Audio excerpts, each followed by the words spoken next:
The sun is just coming up over the river, and it's going to be a beautiful day.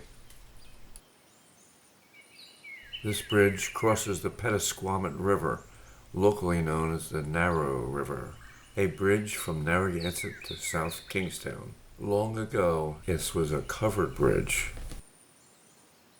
The river provides many recreational activities: boating, kayaking, and fishing. Here's a look at the river from the air.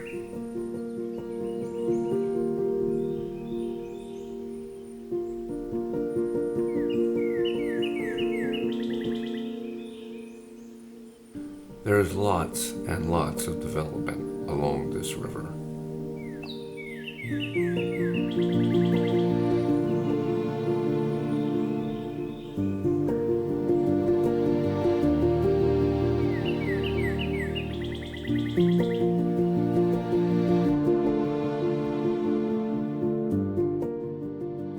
I love the amazing patterns that are created in the salt marshes. These marshes are so ecologically important to the health of the river.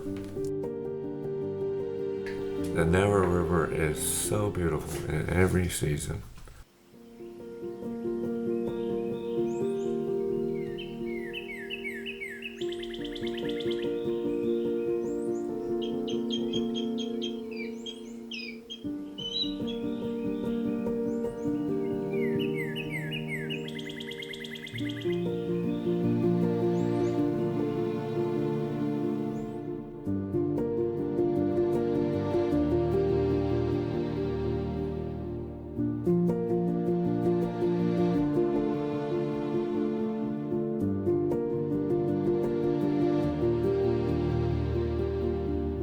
Truly, this is a special place.